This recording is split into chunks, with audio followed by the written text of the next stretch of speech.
Alright, what's up, guys? So, welcome to the second episode of the Get Strong AF podcast. So, today it's gonna be primarily for the coaches. I'm not gonna say that, if you're not a coach, you're not allowed to listen to this podcast. It's more of the content or the context of what I want to be talking about today really does revolve around how I think most coaches should really start to perceive their own coaching, their own craft. Again, I don't want people to think that as I talk about this, I don't want people to think that I think of myself as the top dog coach already.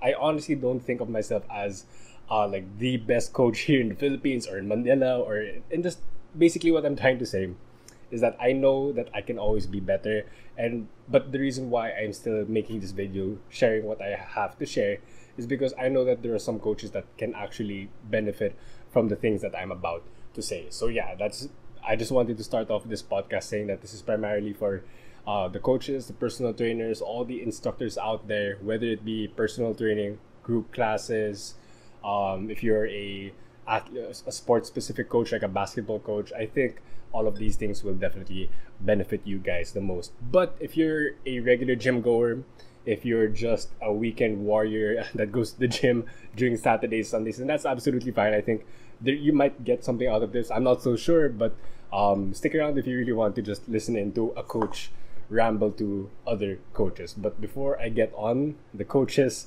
bloodline, love line, or lifeline, is coffee. So before I start, and just to let you know, obviously, that this is such a super duper relaxed podcast. I'm really trying to teach myself not to be so, so self-judgmental. But yeah, again, this podcast, like me, who I am, trying to be super chill about it anyway. But yeah, let's go. Before I continue, take a sip of coffee. Alright, so the topic of today, and I didn't even mention, it's been almost like 2 minutes already. I didn't mention the topic of today's podcast. It's going to be my philosophy as a coach, or the differing philosophies that I have as a coach, or the different the different approaches that I think most coaches should adapt to moving forward. Okay, there are a number of them. I just listed down some bullet points. I didn't really go into detail. I'm just really gonna talk to you guys about how I think how a coach should operate his or her craft. Okay, so yeah, you guys are in it for a long one because since I didn't make a bullet point or make solid points, this is gonna be a long podcast because people know me as the guy that does ramble on. But yeah, you clicked on this podcast, so you should know what the hell you're getting yourself into. The first thing that I want to talk about, as coming from a coach's perspective, is do not judge other coaches. You can definitely correct them, sure, in the future, because of course you don't want them to screw up their own clients' progress or their own clients' like joints or whatever. Sure, you can correct them moving forward, but do not judge and do not hate on them. That's the first thing that I want coaches to change or adjust to, is that I see a lot of them. And I was this type of coach also before. I would super judge any other coach that knew less than me. And I know that sounds super duper bad. It's like a superiority complex, whatever that is, or whatever the formal term is that I thought so highly of myself that it was so easy for me to look down on other coaches. Just because, let's have a concrete example. The squat. Before, and I'm pretty sure almost every coach who went through this phase, is that before, whenever I would coach the squat, I would tell everyone that I train that, hey, when you squat down, you have to make sure that your knees do not go past your toes, because that's gonna screw up your knees, it's gonna hurt you in the long run, etc. Blah blah blah blah blah blah. But of course, with the years that have passed by, the recent research that have been coming out, that's not actually the case. Some people have to, some people don't have to squat with their knees going past their toes. Some people need it, etc. But basically, what I'm saying, when it comes to the squat, there is no fixed claim that you have to squat a certain way. Everyone squats differently. Some people are 5'5", some people are 6 feet, some people are 7 feet, different wingspans, etc., different femur lengths. So obviously, our squats are going to look different. So it's not right to what do you call this, give a fixed claim on how to exactly squat. Like everyone shouldn't squat the same because not everyone can squat the same. So yeah, just to go back to the point, when I started out as a coach, and I've had conversations with other coaches like this that had this dilemma before, is that whenever we would coach squat, we made a solid claim. Like we dictated, hey, do not squat with your knees going past your toes. And then now, obviously, I just explained that's not how I coach the squat anymore. And then whenever I did, probably like 2 or 3 years ago, when I met another coach that said the same thing, like that my previous self said, that you can't squat with your knees going past your toes. Immediately in my head, I was judging that guy so hard. Like I was like, oh, what kind of coach are you? You're pathetic. Like, do you really want to injure your clients like that? Why he's such a close-minded individual? Get better already, blah, blah, blah, blah. Then I was like, damn, like I was such an asshole. I'm not sure if I can curse. I think I can curse. It's my podcast. But anyway, I'll just drink my coffee.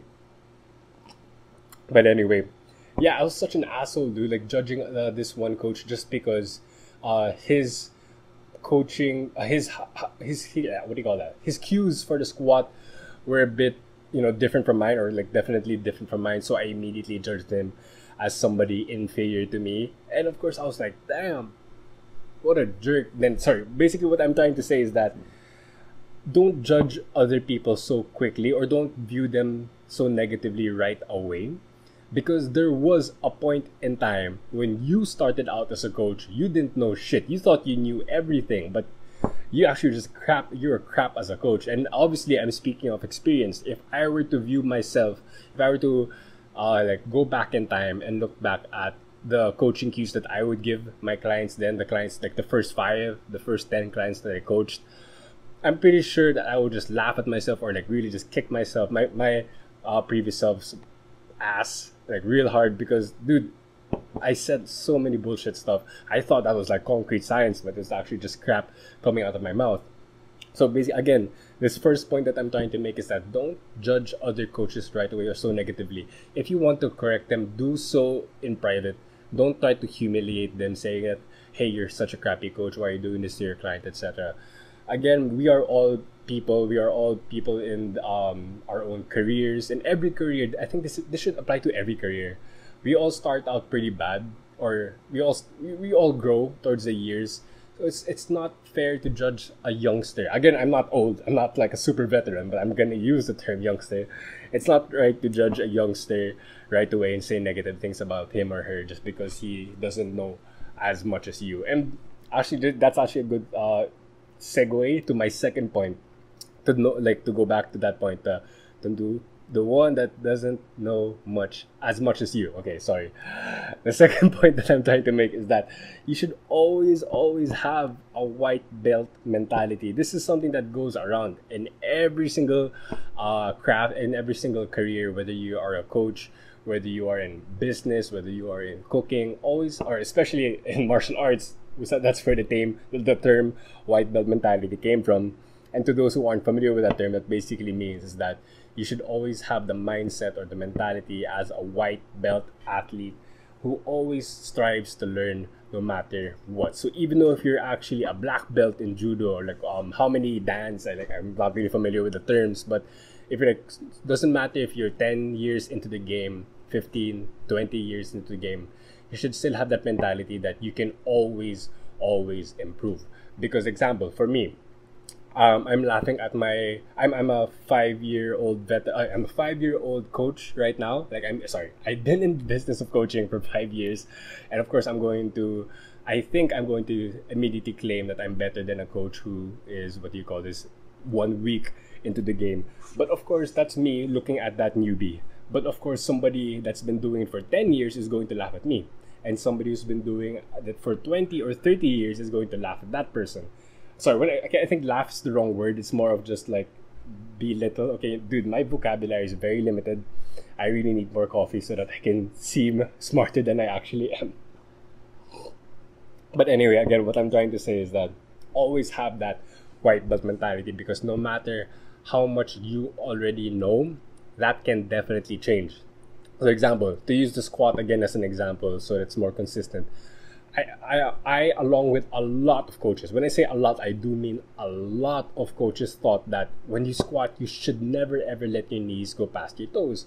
But look at this. In the past 5, 10 years, science has been saying, like recent research has been saying that that might not be the case, etc. So just because everyone else thought of it to be the same thing for a certain amount of time, like a certain claim, things can definitely change. Maybe like our claim of saying that, oh, maybe you should squat depending on your femur lengths, your joints, your mobility, etc. Maybe that will change in 5 or 10 years. I can't imagine it to change, but hey, I never know what's actually going to change. Maybe there's a sudden surge of hip mobility exercises that's really good, or like knee injuries that's going to say, oh man, you should really squat without making your knees go past your toes, etc. Again, I know I ramble and babble a lot, but basically what I'm trying to say is that always try to learn, because whatever you know now, that can always be altered in the future depending on different situations, and you can always learn more than what you're currently now. And just to keep myself accountable, and just to share about how I've been, I did not have a white belt mentality, I guess, for the past, sheesh, 2 or 3 years. I thought I was really complacent with my knowledge base, that I feel like, okay, I can coach, like, because at that time majority of my clients were general population clients. And sorry, just to explain the term general population, that actually means people that aren't necessarily athletes, people that just generally want to get fit, gain a bit of muscle, lose some fat. That's basically the clientele that I had. And honestly, I do feel like that what I knew back then was well enough, because my clients were getting a lot of results. They were happy with me being their coach, and I was happy being their coach. So I felt like I didn't really need to make the effort to learn more. But that was a huge mistake, because of course I made good progress with the clients that I've had, that I had at that time. But then there will always come a time that even with those current clients that I had, or those clients that I had back then, and the clients that I'm getting now, everybody is different. So even though if I knew so much, there are like a million people that you might end up training, or like a million variety of people that you might end up training with different goals, different personalities. So of course your training knowledge, your what do you call this, knowledge base should definitely adapt as well, because what I knew back then can only handle so much. So I really need to get better moving forward. And just to let you know, the steps that I took to get better is by talking to other coaches that have more experience than me in certain aspects of training, especially example coaching elite level athletes. I have not coached a single elite level athlete. I'm talking to other coaches who have, and I'm currently, just right now at the time of this recording, I am currently enrolled in another certification, just to help me out. Again, just to especially to all those new coaches, new or aspiring coaches. Certifications are great. They're definitely, having a certification is definitely better than not having one, in the sense of at least you'll have a base of knowledge. But I do have to say, a follow up to that is that all your certifications don't mean shit if you don't actually apply it, or if you don't have if you don't, how do I phrase it? Again, all the certifications don't mean anything if you don't really have the practical application or the experience. That's the word I was looking for. If you don't actually apply it in the experience that you're going to get. I'm pretty sure I butchered that sentence, but basically what I'm trying to say is that have the experience, because no matter how many books you've read, how many articles or journals that you've read, if you don't apply it in real life, and if you don't learn like, oh, maybe for this client this would be better here, or this client would rather do this option, that's something that I think every coach should really understand, that experience definitely trumps certifications. But again, certifications have their place. Definitely. I'm currently taking one now. It's one being held by coaches, elite coaches in the States right now that I really respect. So of course I really want to learn from them even more, because I know deep down I do have to level up myself as a coach. I have to get better. That's something that, again, that's the white belt mentality. Even though if I think, yeah, I've done, in the short 5 years that I've been coaching, I can be confident enough to say that I've accomplished quite a lot, or like relatively a lot, I guess. For me, I've made a lot of good clients, clients that became good friends. Clients are happy with their goals. They really want to stick with me. Just it's I've been really happy with myself as a coach, with the progress that I've been doing in my career. It's just that I know I can definitely do so much better. And yeah, because if you look at other coaches that have achieved much more than me, or again, this can apply to any industry, any field. If you look at anyone that's done or that's been in the game longer than you, that's achieved a lot more than you, it just motivates you. Yes, you can view it as competition, like, hey, I want to be better than you. I mean, you can, but more than trying to be better than that other person, than that better, and just try to better yourself.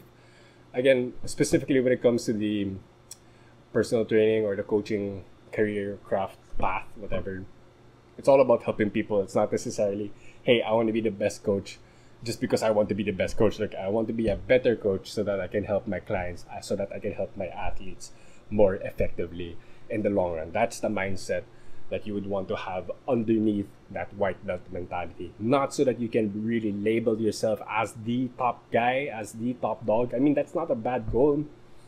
But the main goal that you should actually have is to help people, to make people improve, whether that be performance-wise, appearance-wise, anything, whatever goal that they've approached to you with, or like presented to you with, that's the thing that you should really prioritize them on, because that's what's gonna make them happy. You're basically a guy that makes people happy, like that's happy for their own personal development. You're that guy, or you're that girl. So that's something that, again, I rumble a lot. Rumble the right word? Again, you guys clicked onto this podcast, so you guys are stuck with me. The next point. Sorry, just let me drink my coffee. All right, so the next point. So we're talking about, like, just to recap the first 2 points, is that don't judge other coaches negatively. If you want to correct them, do it privately. Don't humiliate them. Don't belittle them, because once upon a time, you were that bad of a coach as well. I too was part of that. And the second point so far is to have a white belt mentality. Always strive to get better. Strive to do more for your clients. Okay. The third one that I want to talk about is, it's not my own. What do you call? I mean, everything that I mentioned is not my own. It's just what I've been practicing. But this third one, I heard from a, what do you call this? One of the head coaches, or one of the more veteran coaches that I worked with in the gym that I work for, here in the Philippines. It's actually really nice. Like, how do I? So basically, I keep on rambling. Anyway, he had this one client for the longest time, and that client is a good friend of mine already. He said that my storytelling is pretty bad, but hear me out. So this one head coach that I'm friends with, and this one client that he was training 6 or 7 years ago, he was saying that the client was, he shared with me that the client was really wondering why this head coach was sharing so much knowledge, or sharing so many tips for them to develop themselves in terms of their fitness, in terms of their strength, their conditioning, etc. Basically, this coach was giving all the knowledge to this one client. Then the client was really wondering, like, hey, I appreciate everything that you're saying, but you do realize that because of how long we've been training together and everything that you've been telling me, I can basically, he said, I can basically train on my own now, which basically means for him, he doesn't necessarily have to hire that coach on their monthly or their annual contract, whatever the contract they had at the time. So coming from a business standpoint, when it comes to coaching, that doesn't seem like the smartest move.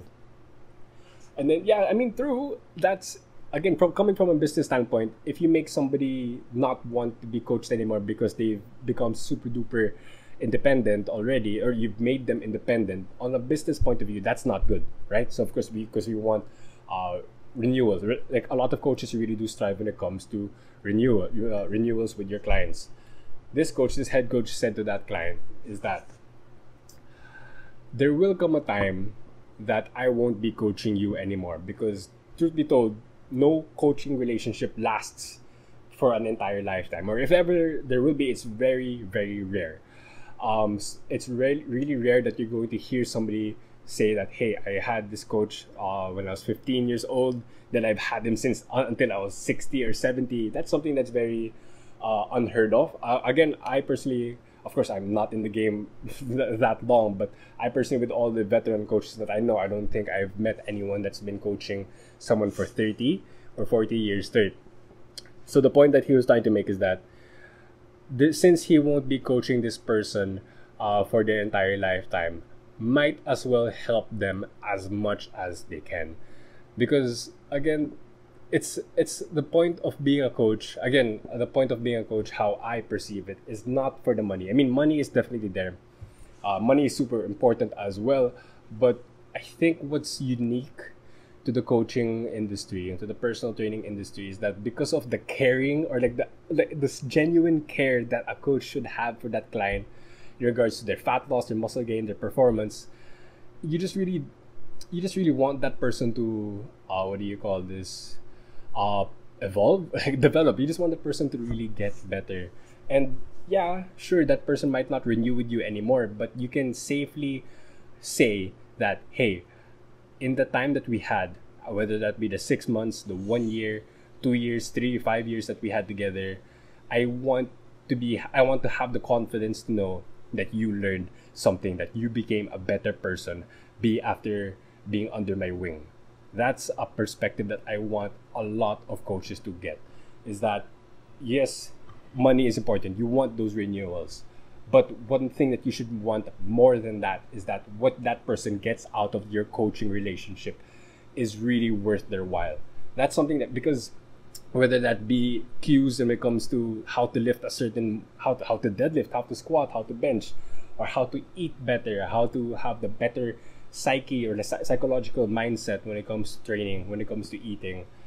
If they learn that from you, and if they're going to take that with them for the rest of their life, then you did a good job as a coach. You did your job. You made that person better. Sure, that person didn't renew with you after 6 months, after that 1 year or whatever time frame, but that person became better. You did your job, and you did your job well. That's the thing that we want. That's the thing I want all personal trainers, coaches, instructors to live by. That once you develop that relationship with that client of yours, that they should be a better person. That's really how it should be done. And I know business wise it's not the smartest move, but then just to go on the business side of it, if that person doesn't renew with you after 1 year because of how much more independent and how much more they know because of you, or how much more confident they are because of you, though, and if you've definitely given them the results that they wanted from you, then word is going to spread out of how amazing and how genuine you are as a coach. That person that you coached for 1 year probably is going to say, hey, this guy was with me for a year. I can really feel that he really cares about my progress. He really wanted me to learn as much as possible. And you should definitely enroll under him. You should go under his wing. And that's going to spread, and that thing is going to repeat. You might not get the renewals with a specific client. You might have 5 clients.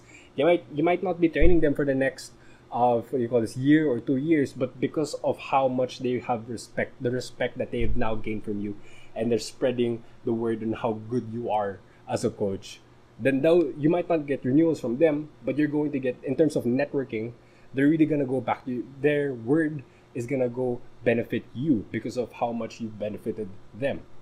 That's what I want you guys to think about. On a business point of view, that's how you should operate.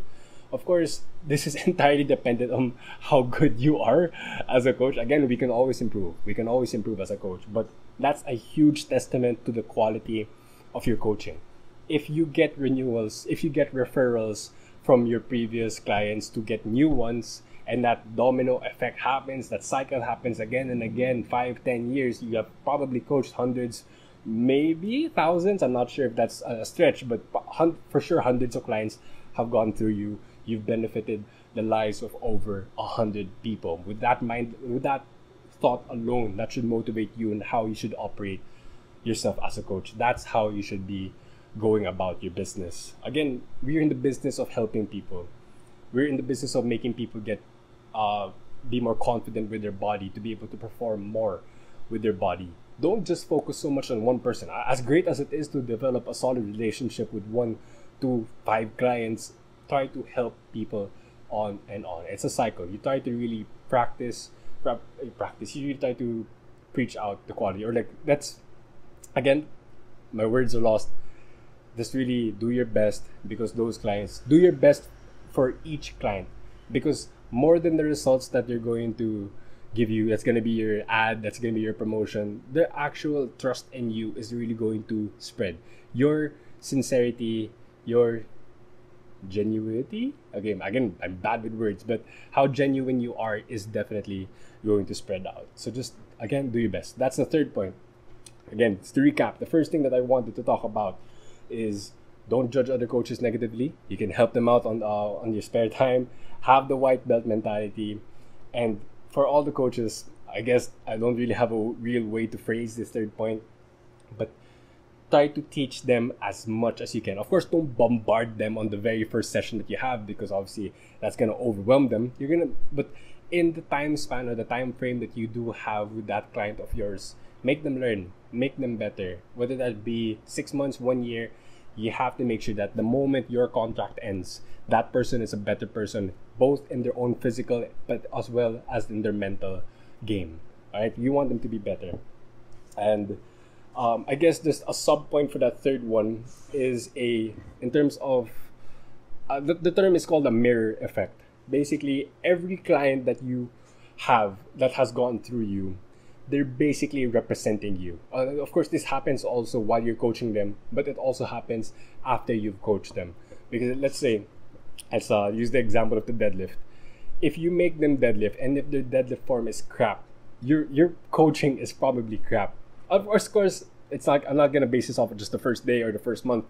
Obviously, there really is going to take time for a client to learn. But down the line, let's say, I guess to give an absolute number, like 2 months after coaching somebody, and if they don't know how to deadlift, and they still don't know how to deadlift, if their back is really rounding like crazy, the bar swinging all over the place, that's a testament to your coaching quality. That's again the mirror effect. So this is happening during your actual coaching, and of course after you coach them, after the contract that you guys have had together, and then somebody sees that, hey, isn't that the client that you coached before? Or why is his or her form pretty bad? Again, that's a testament as well to, what do you call this, how well you were able to coach them. So I guess what I'm trying to say is that you really have to do your best in coaching them well, because however they look like or however they perform, it's a direct reflection of how well you were able to coach them. So again, with that alone, if you did good there, that's going to be good promotion for you. If you didn't do good there, it's a sign that you have to get better. I'm not saying that, hey, you did pretty crappy, you should just give up on being a coach. No, get better. We all should strive to get better. Whatever field you are in, always try to get better. And what's the next one? I think this is the last one. Hoping to keep this under 40 minutes. In terms of your relationships, the philosophy that I have when it comes to my clients is that you should really, again, every client is different, so it's hard for me to really go about this point. But try to really develop a relationship aside from, I'm not saying a romantic relationship, okay? But what do you call this? Case to case basis, but 99.99999% of the time, I'm not talking about romantic relationships. Anyway, again, I always go off track. But in terms of our relationships with your clients, you should make sure that they're happy with you. I mean, of course, everyone has had that experience, or does have that image of a dictator type coach, and some people actually really love that. But then, all about the relationship before and after the coaching session and the coaching contract. You don't want to lose contact with them. It sucks. I mean, there are some people that I don't contact with anymore, and it feels really bad, because if you look back at the time, again, I know I'm just ranting, I might cut this out of the podcast anymore because I'm so all over the place, but basically what I'm trying to say, make sure that your relationship is good. Again, each coaching relationship will dictate how well the relationship will actually be. If you're going to be chums, if you're going to be like super respectful, especially if your client's a senior citizen, whatever that relationship is, make it a good one. Make sure that they don't just view you as your coach. Even though you are their coach, there should be more respect to that. Aside from a coach, again, sheesh, I'm super all over the place. Forgive me. I'm not even sure where I'm gonna go with this last point. But basically, one thing again, I guess this is a testament that I should make more detailed bullet points rather than just typing out random words here on screen. But anyway, what I'm trying to say is that make sure that your relationship with your client is good, because that's gonna really have a direct effect on how transparent they are and how sincere they are with you. Because of course, you can only keep up that dictatorship kind type of coaching for so long. You're probably gonna get tired of it. You're gonna get sick of it. Be a friend.